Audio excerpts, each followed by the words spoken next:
So I'm going to be talking about Presto in the cloud. How many of you are aware of what Presto is? Has anyone heard of Presto? No? Okay. How many of you are familiar with cloud, public clouds, Amazon Web Services? Okay, that's better. Okay, so then you'll get something out of this talk. This is not the Presto we're going to talk about.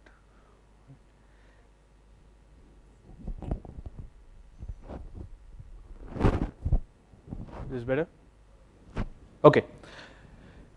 So we're going to be talking about something called Presto DB, which which is an open source project out of Facebook. It's meant for interactive queries over terabytes to petabytes of data living in the cloud. Right.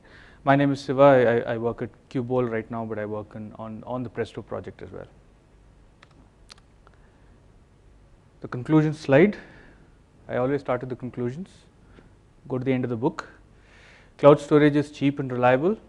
Presto is a great tool for interactive queries, and Presto in the cloud offers very interesting price performance point. Right, that's all you need to know. Little bit of details, right? For those maybe who are not as familiar with the cloud, public clouds, I'll just cover it in a single slide. I'm not going to do any amount of justice to it, but it's just just to establish some common understanding. The cloud gives you infinite, cheap, reliable storage. Right? You can put a file, get metadata about the file, and so on. Right? Replication is taken care of for you. Right? Availability, reliability, all that.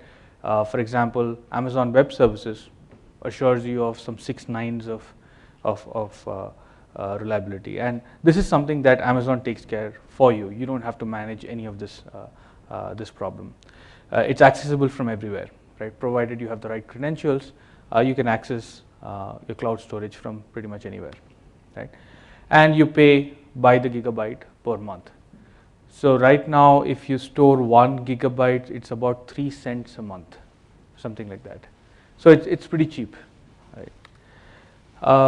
Cloud also gives you compute on demand, right? You have a buffet system. You have various node types that are available. Some have more memory, some have more CPU. Depending on your application, you can choose what kind of nodes you want, and you can just say, I want a node with 4 cores and 60 gigabytes of memory. Right? You can also say, I want this node to come up with a specific image. I want Ubuntu on it, I want CentOS on it, I want Windows VM or whatever, and so you can install custom software and operating system as well. And you can launch a node in 2 minutes, right? I don't know how many of you were active before the cloud world, but that is mind-blowing. In my past life, when I had to request for a cluster, there's usually a whole bunch of processes involved. I have to wrestle 5 other people who wanted the same cluster. We had to schedule it. I'll get like a 2-hour slot in the night when I can do my stuff. Now I can go to the cloud. I can just click around and I get a cluster of 100 machines in 2 minutes. Right? That is something that is game changing. Right?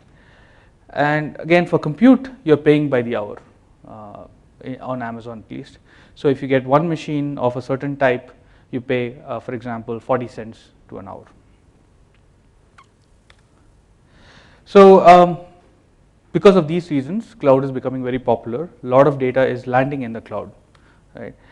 This is a chart of the number of objects that are being stored in Amazon S3.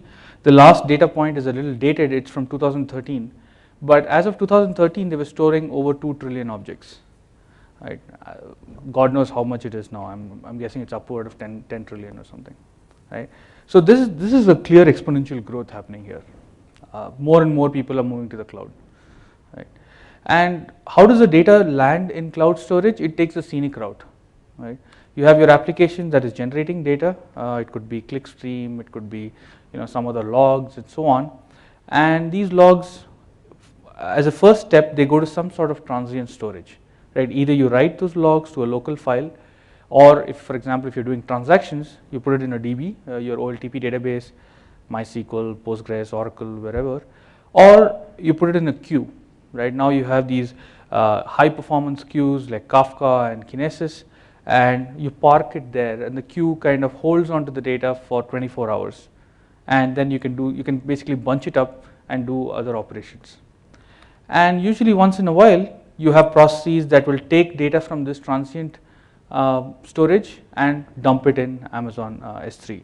This usually happens in the nights when your systems are not as active. So if there are files, they get copied over by you have cron jobs that copy those files, or if you have a DB, you run extraction processes out of the DB and dump it into a specific directory, or if you have high performance queue, you read data out of the queue, so you're kind of writing much larger files because data is accumulated over a batch. And in addition, you might do processing on top of data that is landed in the cloud and create derived data as well. Now, wherever there is data, there is opportunity to do analytics, to take advantage of it, somehow make dollars out of the many gigabytes or petabytes of data that you're storing. However, analytics by its very nature is very bursty, right? So you have, for example, people coming in the morning at 9 o'clock or whenever, depending on Silk Board traffic, and they're running queries, right? They go out for lunch. Suddenly there's a drop in usage, then they come back, they do some more work, around 4 o'clock is chai time, and 5 o'clock or 6 o'clock they head home and usage drops. So by its very nature, analytics is bursty. Again, weekends is generally downtime, nights are downtime. Furthermore, you might require reports that are due at the end of the week or end of the month, so there will be spikes at those points in time. So by its very nature, analytics is quite bursty, right? And this is just a chart from one of the papers. So there are a few researchers from Cloudera who went around looking at production clusters and actually seeing how these clusters are being used. They actually track the utilization, and this actually kind of shows up in the chart where utilization peaks sometime during the daytime and then it drops in the nights and so on. There's a clear pattern there. So what does this mean, right? The kind of analytics that people have been doing so far, especially powered by systems like Hadoop, is extremely what we call deep analytics, right? You take enormous amount of data and you're maybe joining it with enormous amount of data, and you don't mind waiting a few hours to do that. If you want to do anything fast, you go to your transient storage, you go to your relational database, and that gives you answers in a few seconds. Hadoop will not give you answers in 2 seconds, it will give you answer in a few minutes or hours, right? And that's exactly the pain point that Presto is trying to address. Presto is trying to say, hey, you can run queries against enormous amount of data and still get good response times, right? That will allow your business to be flexible, nimble, and respond to events quickly. Presto is a fast SQL engine from Facebook. How many of you are familiar with Hive and Hadoop? Okay, so we got about maybe 15%, 15 to 20%. Presto is a fast SQL engine from Facebook. It was open source. It was open sourced about a year or so ago, a year and a half. Actually, no, it was about 8 months ago. It supports ANSI SQL, so regular SQL that your MySQL or Postgres executes, with some caveats. It's a query engine. It is not a data source, right? So the data comes from somewhere outside, and that data could live in S3 cloud storage. It could live in MySQL. It could live in Kafka. Kafka is, like I said, is a message broker. So all these data sources are pluggable. What Presto gives you is the SQL interface on top. Now you might ask, MySQL already gives me a SQL interface. Why do I need something on top of MySQL?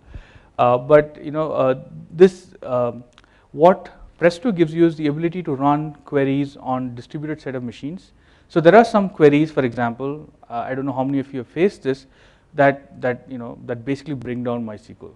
Right? You do large group bys or any large joins, and those take many minutes, and it slows down everything that's happening on the system.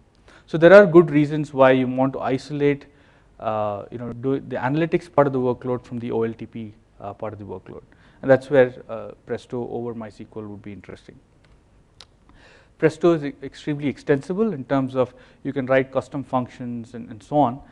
So anything that's not available out of the box, you can extend it. This is again something which is common to most databases. So what's special about Presto? Presto has some interesting things going on inside. I'll just cover that briefly before going to the cloud aspects. It does not use MapReduce internally. It has its own execution engine. It's written entirely in Java. It uses very advanced techniques. It does code generation, it does vectorized execution. All this speeds up considerably, speeds up execution considerably. It is also threaded, so it can use up all the cores on your machine. It also uses, it also does pipelined execution. Pipeline execution, for those who are not familiar, is very much like a factory, right? You have worker 1, worker 2, worker 3. You got a car that's coming in. One guy fits a door, the other guy paints it, and so on, right? And that way, you have a high throughput. You have the number of cars being produced per hour is pretty high in this pipelined approach, and that is exactly what Presto uses internally as well for high performance. It does all of its heavy operations in memory, just like the previous talk. I don't know how many of you were around. If you want high performance, disk is really bad, right? And so Presto makes a specific design choice. It says, I will not go to disk for any of my operations, and it does everything in memory. At any point, if anyone has a question, just feel free. Yeah. So the question is, what if the amount of data you're processing is exceeding the RAM? So what I said was that Presto uses memory for its intermediate operations. The source data can actually be huge. It can be petabytes of data. But generally what happens is your query filters out a lot of the data, right? For example, you're looking at, you want a chart based on what happened last week with additional filters on, I'm interested in this customer, blah, blah, blah, and so on. And so what happens is, as part of your processing, you actually dwindle down the data. And that is what is, the amount of memory you need corresponds to that filtered down data.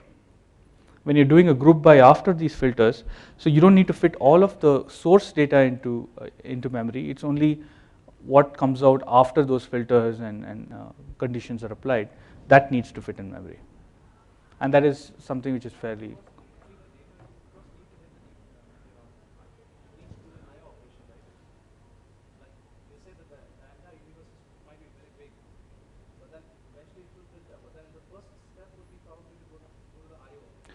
Yes.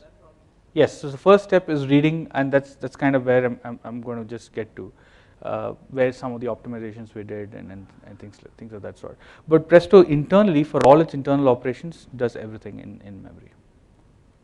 If you did that's kind of like the contract. Presto doesn't know about the data source. If the data source is slow, it doesn't matter. It's like, if you write your best database engines, but you put it on a really slow disk, you can't do much, right? So there needs to be some work on both sides. But that's why I'll get to it in a little bit. What are the kinds of things that we did to speed things along? You mentioned that it can be integrated with Hive, right?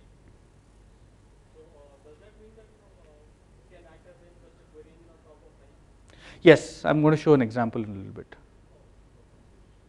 Yeah. So can you elaborate on Vectorize processing? So I'll give you an example of what vectorized processing means. Let's say I have two columns in my table, and what I want to do is I want to do, let's say they're called A and B, and what I want, my query says select A plus B from foo, right? The traditional way of executing this is row by row, and what the engine does internally is it will read one row, it will have a notion of what the plus function means. It will plug these values in, it will call this function, it will get a result back, it will make that part of the result set, then it will read the next row and rinse and repeat, right? That's the row-wise execution model, right? And that's what Postgres does, that's what MySQL does, that's what I think Oracle also does. Now, why is this not as performant? The problem is you're you're walking the tree. In general, this could be an expression tree. You could have a plus b minus c, blah blah blah, and so on.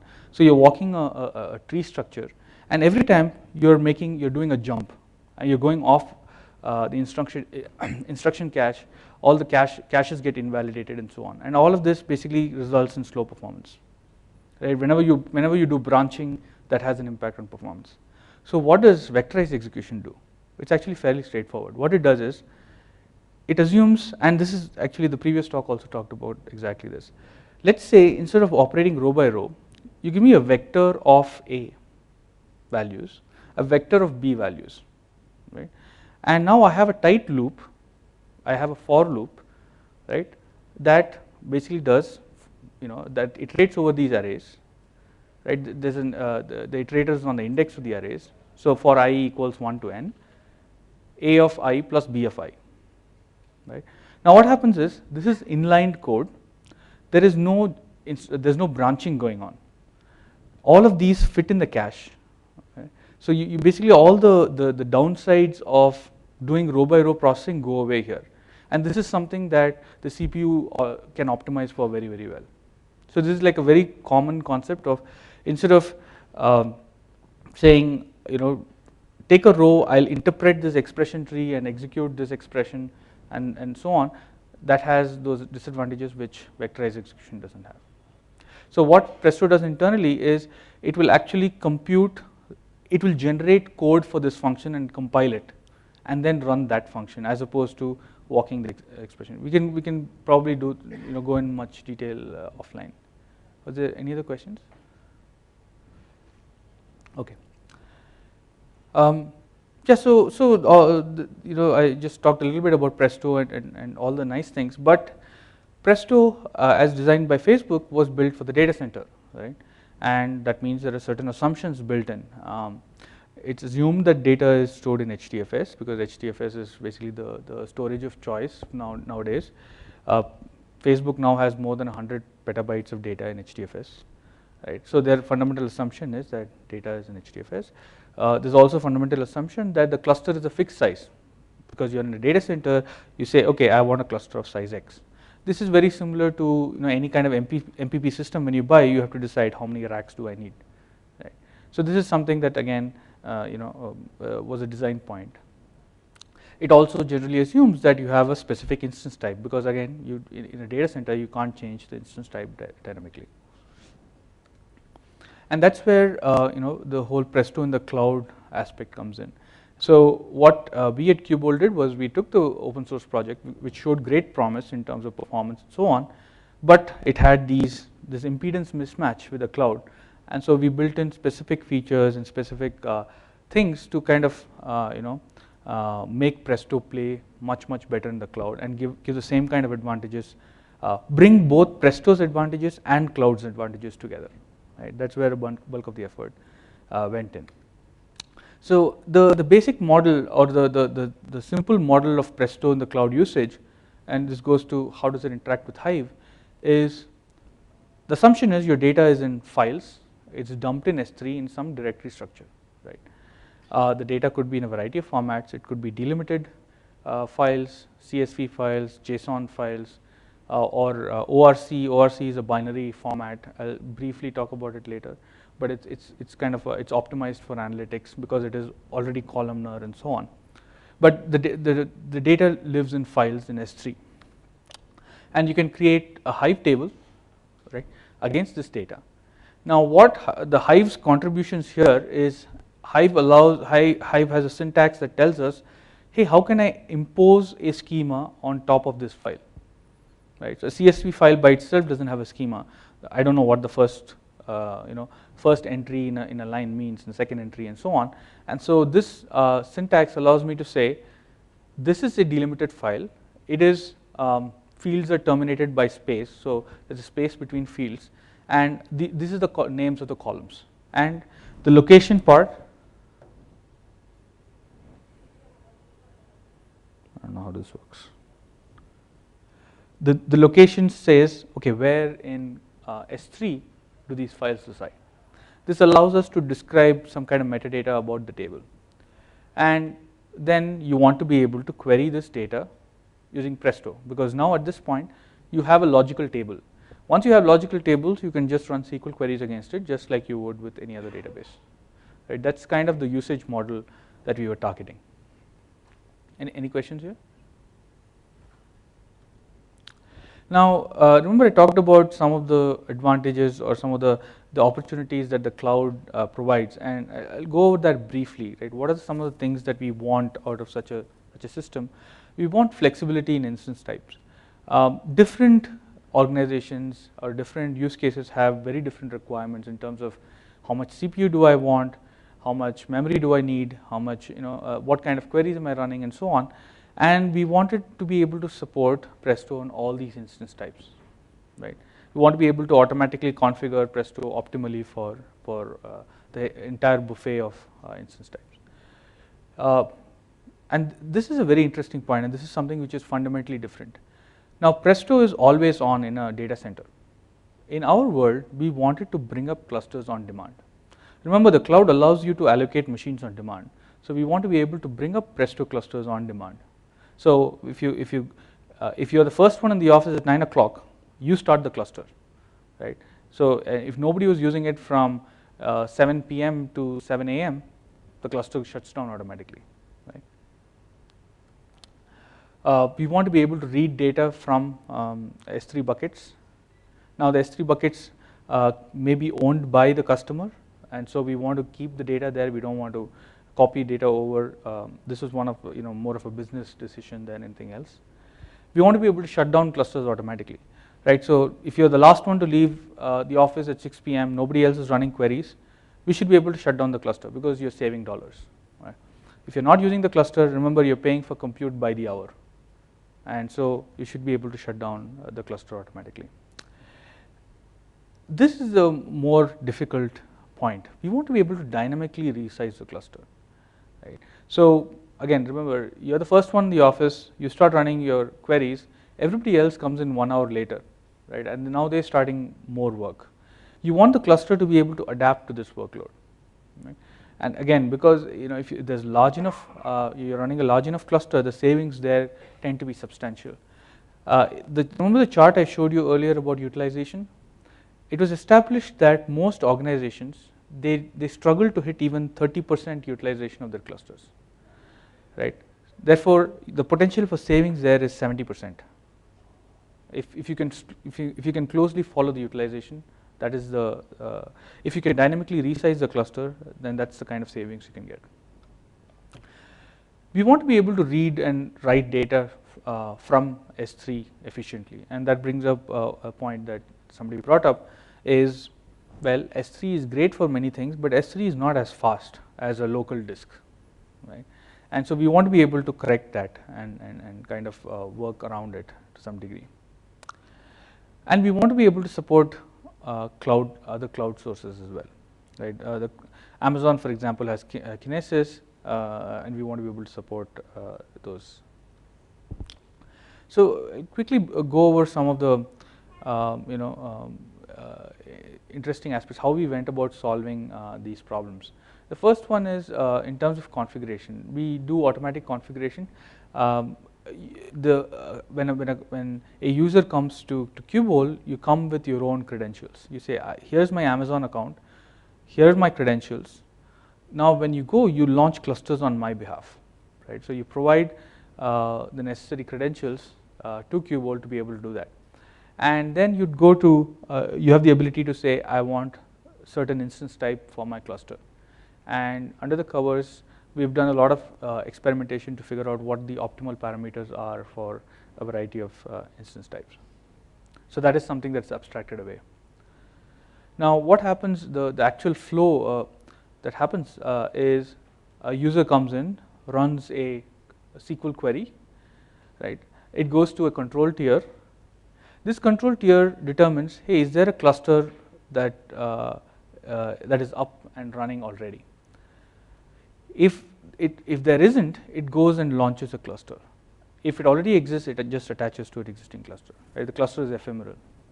The cluster consists of a master node, also called the coordinator, and a number of worker machines. the coordinator talks to the Hive metastore for those familiar with Hive.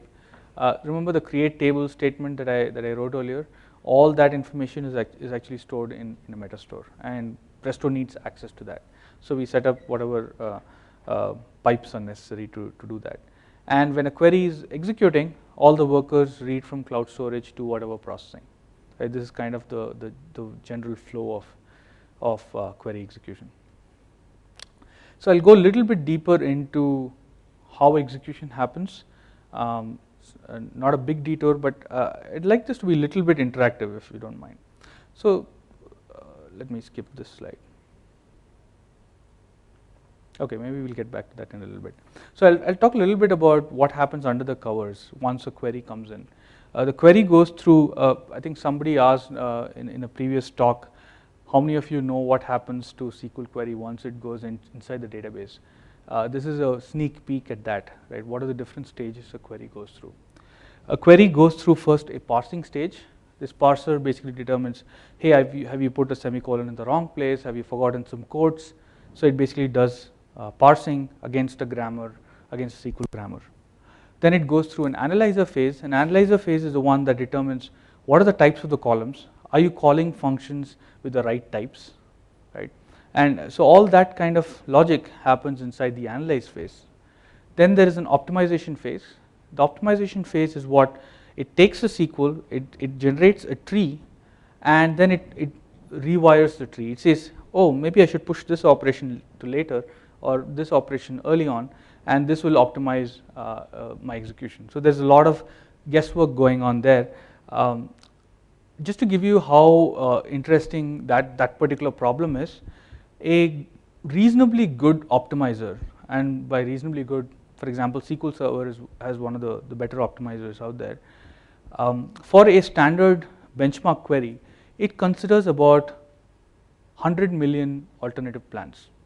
So for one query that a user submits, it has to consider that many options, figure out this is the way I'm going to actually execute the query, and then go and execute it. Right? So there's a lot of, that's a very deep area in itself. So I won't go too deep into that. But you know that's what, there's a nation table.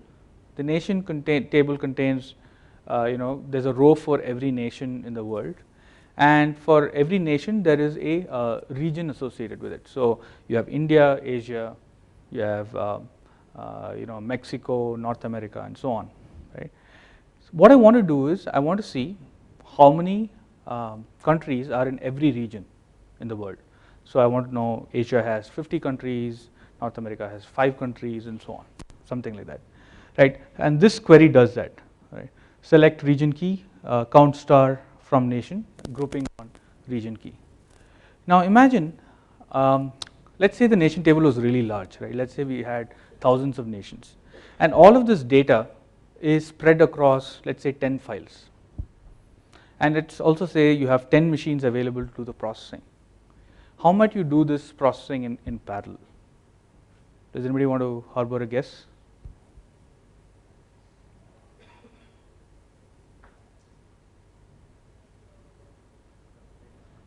Sorry?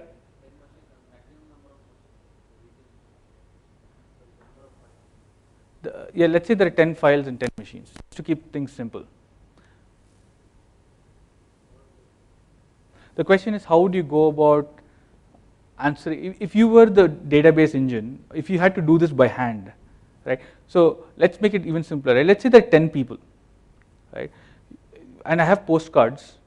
Each postcard has a few entries, right? There is a entry for every nation, but it's all jumbled, right? There's no specific order in which the data is there. So I have 10 such cards, and there are 10 people. How would I count very quickly? Anyone?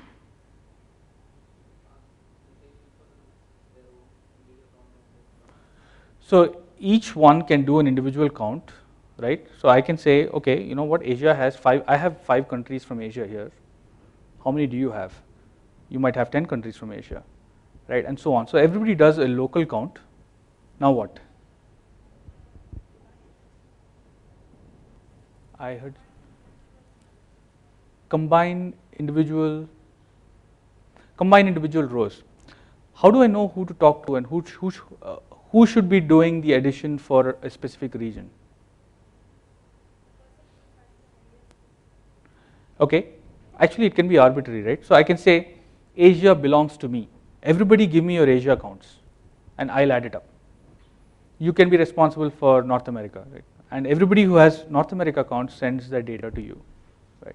And so we do this shuffling, and then we do individually, we do another round of addition. And now we have the answer, right? This is exactly how most databases parallelize query execution. The query plan looks, oops, I think I messed up the animation here. It looks a little bit more imposing, but that's exactly what it does. What it does in the first stage is every worker independently does a grouping, and they aggregate on the region key.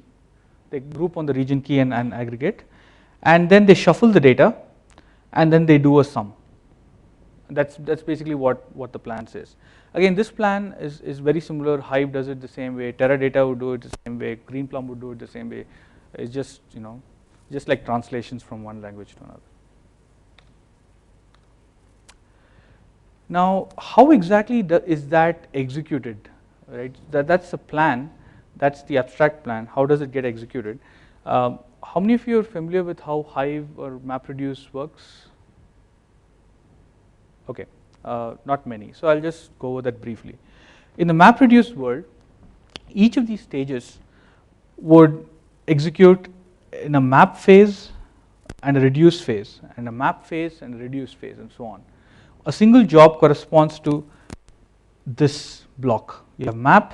Each map does some work. For example, in this case, each map would be counting, for every region. All of them write to their local disks. The data then gets exchanged. The reduce phase, and this guy writes the output to HDFS. HDFS is like stable storage. You can just assume that it's stable storage. And if your query was more complex and it had more work to do after this, it would proceed from that stage. Right? This is how MapReduce or Hive executes this query.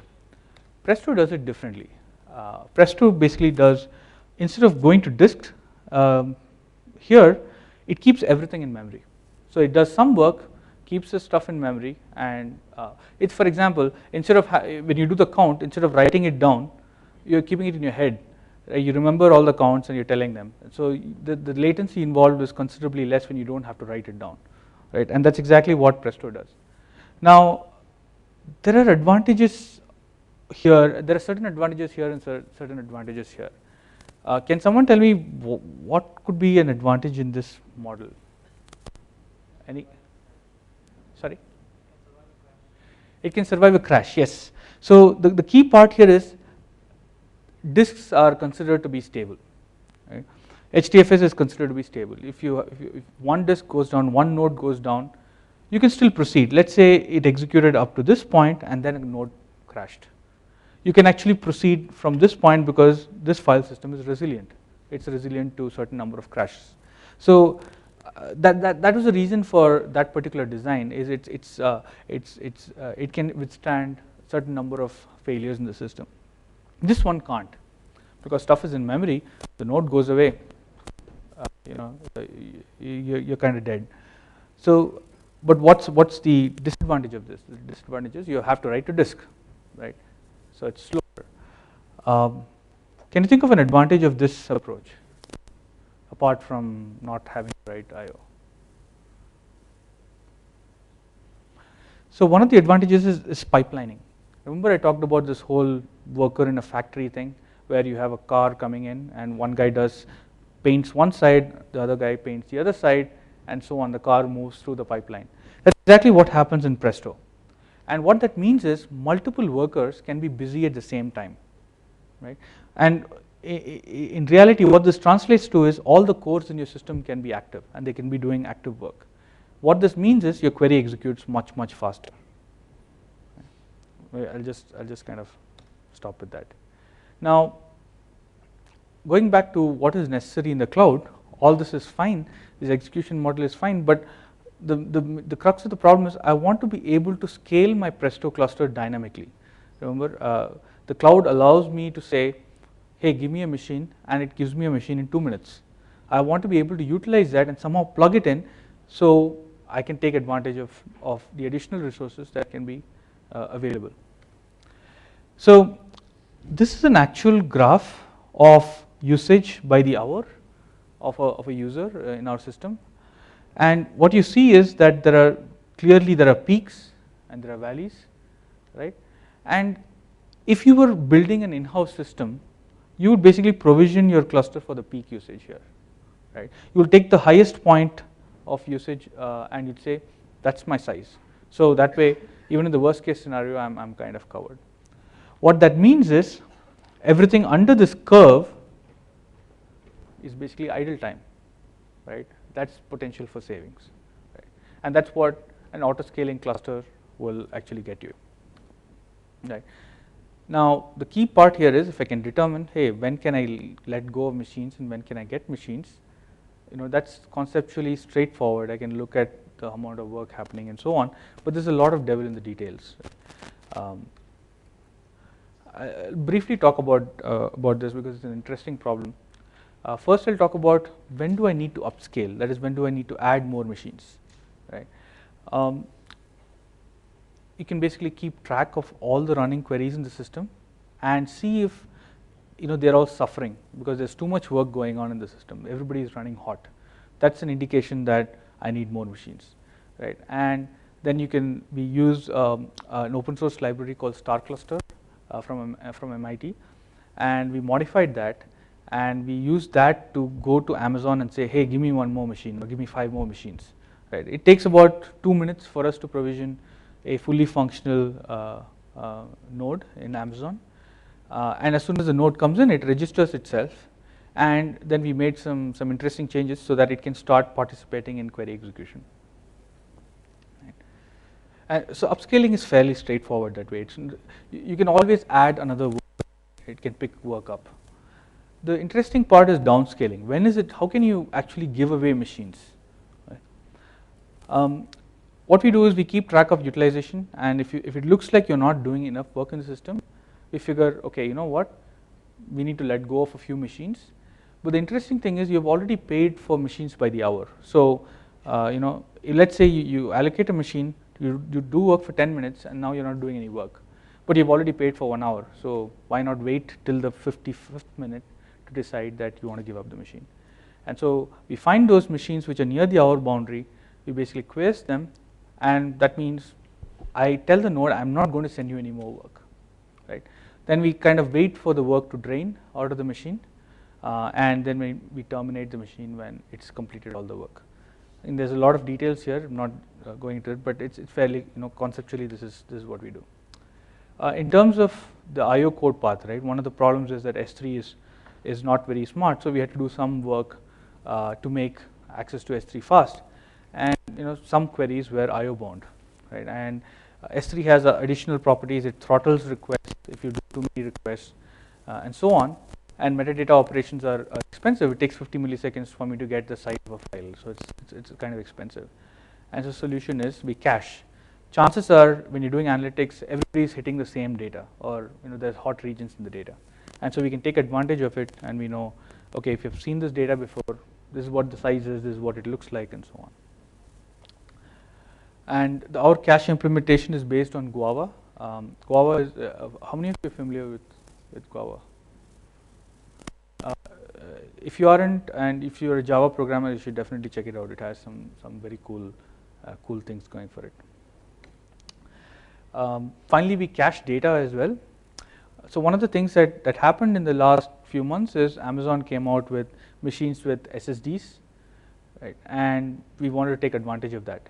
So what we do is, as part of query execution, we cache hot data on SSDs from S3. This is all transparent to a user. So if a user comes in, runs a query, instead of going to S3, we would actually reroute it to SSD. And so that there's again some intricacies there. How do you force locality and so on? But the net effect is that we can hide a lot of inefficiencies that are present in S3. And the OS file system cache does a pretty good job of keeping hot stuff in memory as well.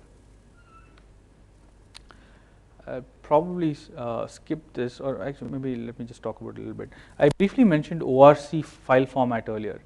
Remember we talked about the row level processing going row after row. That was primarily because a lot of databases, they used to organize data in a row based form. That is, you have all the bytes corresponding to a single row in sequence, and then the second row, and then the third row, and so on. And therefore it is efficient to read and process data in a row wise fashion. Now with things like vectorized execution, it makes sense to actually look at entire columns together, right? And that's exactly where file formats like ORC come in. They actually flip the organization, and therefore you have all the values for A present together, column A, and then column B and column C, and so on. That's how it's organized in disk. And that way, if I want to read column A, I can read all of column A using fewer I/O operations. So that it's very efficient that way. It also compresses better, because if you're compressing the same data types and so on. So there are a lot of nice properties to doing columnar organization, and ORC is an example of that. But ORC also introduces a lot of random accesses, and so we had to kind of we did some interesting optimizations there. We would say, instead of seeking, for example, if I want column A and column C instead of column B, I would read the bytes correspond to column A, then I would seek to the beginning of column C, and so on. And we kind of optimized some of those. We said sometimes it's better to read B and discard it than do a seek operation. At this point, ORC is clearly the best file format for Presto, because vectorization works very well with ORC, because your data is organized in the right fashion. We also did some work to insert data into S3.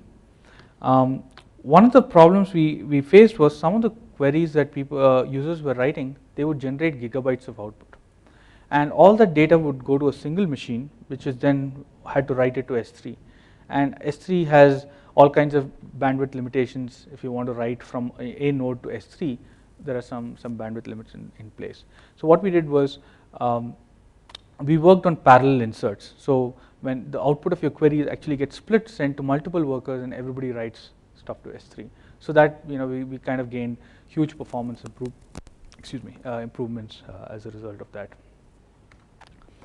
We also used something called multi-part upload to optimize writes. I won't go into too much detail. It's an interesting feature by itself. So now it presents some actual numbers that our users saw. So they previously, this was actually on, users used to use Hive earlier, and this was a cluster that was 5 times the size of the Presto cluster they were testing. And their queries used to take, for example, somewhere from 700 seconds all the way to 1100 seconds, right? With a cluster which was about 1/5 the size, they got humongous speedups. They got up to 22x speedups in the best case, and 3 to 4x in other cases. So the things got faster and they got cheaper, right? So that is the kind of a good thing for them. And I want to present another data point. Not so much, I'm not trying to beat on Hive or something. There are definitely very good use cases for Hive, but just to say what are the capabilities of the system, right? So we took a TPCDS 1 terabyte table, which is about 400 gigabytes uncompressed, this particular table. And we took a cluster that costs about $13 an hour, right? It's not terribly expensive. It costs about $2,000 a month. Contrast that to, I don't know how, does anybody own or a Greenplum system or Vertica or Oracle or anything? If you do, then this is like dirt cheap, right? The kind of performance we got for a variety of queries, we got sub 10 seconds with a system like this, right? Costing about $2,000 a month. So that's something that I want to highlight. That's exactly the kind of performance that some of these commercial systems, MPP systems, give you for a much higher cost. So this is my final slide. I just to conclude again, cloud storage is extremely cheap and very reliable. You should put all your data there. Presto is a great tool for interactive queries. It gives you response time of a few seconds over hundreds of gigabytes to terabytes to petabyte of data as well. And Presto in the cloud offers a very interesting price performance point for more interactive analytics. That's it. So we have some work in progress. If you have your data in Kinesis, in Amazon Kinesis, you can query it through Presto as well. This is something that we're working on.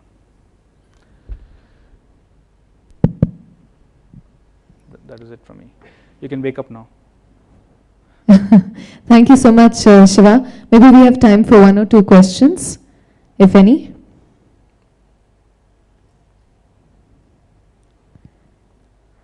Yes.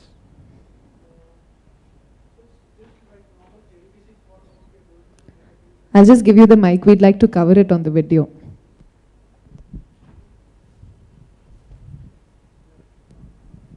Yeah, we just look at as a JDBC queries which goes to the database and fetches this data. So the Presto adds the extra logic into it to process this data as internal ones, or it is like Presto has a different structure to doing those data coming in from the database. So no, Presto talks natively to these data sources. Presto itself has a JDBC connector. So let's say you are pointing your application to a MySQL DB and so on using JDBC. You can actually point it to Presto instead. But Presto internally, when it's talking to some of these systems, it actually uses more high performance kind of communication. JDBC is not very performant. Yeah, one more question is that like if the underlying database, the processing of data is slow, so how does the Presto will come in the pitching the performance on that way? Like for example, the fetching of the data, right, read and write operations, right?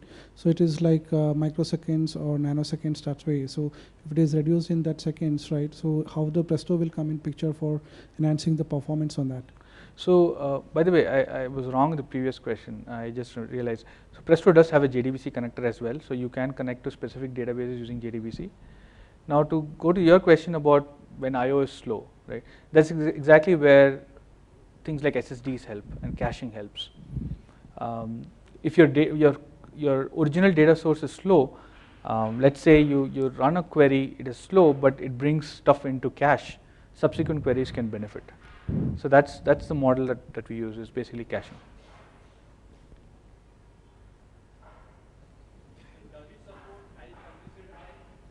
Does it support complete? Yes, yes. Arrays, structs, maps are all supported. Sorry? Hive UDFs. Presto has its own way of writing UDFs. So Hive UDFs will not directly apply, but you can write UDFs in Presto as well. And I think there's a pretty good overlap. I'm sure there are few Hive UDFs that are not in Presto yet, but actually we've started a project, Qball open source project for UDFs. So if there is a UDF that you'd like to be part of Presto, you can actually contribute to that, just if you want to match functionality and so on.